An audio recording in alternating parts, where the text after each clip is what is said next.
Weeks of covering COVID-19 as a journalist and looking at its impact on our lives has exposed me to the realities of the future of many Ghanaians in the matter of health and job security. It is a known fact that by the time this virus is tamed, thousands of jobs will be lost and all tiers of businesses in Ghana will be affected, from the large, the medium-sized companies to the micro and small-scale ones, which form a huge chunk of our informal sector. Now, today in Ghana, businesses that are yet to collapse are barely breathing.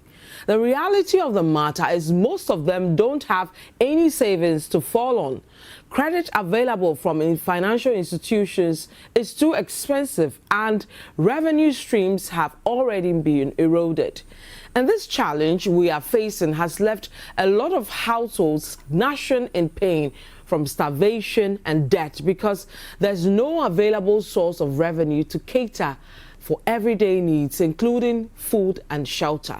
And that is why it is imperative to save as many jobs as possible in this COVID-19 era. Which brings me to the hundreds of companies that really want to protect the jobs of their employees but can't because of the challenges in keeping up with statutory payments. To support businesses during this COVID-19 era from collapse, the government must give them some tax holiday, which in the long term will save thousands of jobs and rope in millions in taxes for the national kitty. Now, statutory payments like SNIT, VAT, and income tax must be deferred, in certain cases waived. We must defer for over a period, say for about a quarter or two, that is 3 to 6 months, the payment of SNIT to enhance the cash flow of companies and individuals. Another tax government must consider deferring or reducing during this period is the VAT. We're seeing countries like Turkey, Norway, Kenya, and South Africa decreasing and in some cases deferring VAT payments to save companies from being overburdened and save them from also drowning. Thirdly, income tax. I believe that can also be waived for a period dependent on the size of the business to sustain them during this period. Now, these tax waivers and deferments are not new.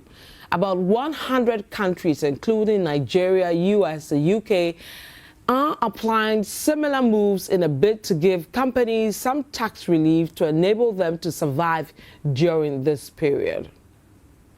Now, countries like Nigeria, again, have had their central bank, for example, order banks not to retrench or lay off any staff, calling for approval from the bank if it becomes necessary to do so. But let's face it, not all jobs will be saved in the end. A few workers will still have to go home, even if businesses get such an incentive.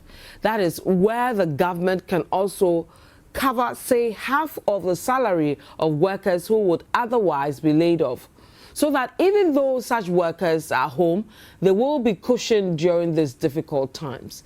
I believe that setting up of 1 billion cedi stimulus package for micro, small and medium enterprises will help during this period, and authorities must be commended for this. But considering these tax deferments and waivers at this time will also save thousands of jobs.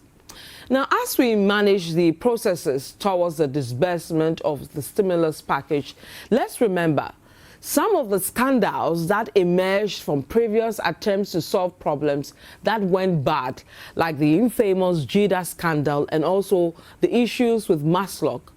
My commendation comes with caution, though, because over the period we've had challenges with the disbursement of funds earmarked for similar projects which end up in the wrong hands. And this time round, we must ensure persons who need these funds to save and protect jobs get them. The criteria for qualification must be made clear and the process of disbursement must be transparent as possible, so this package will live above the usual criticisms that follow programs of this kind.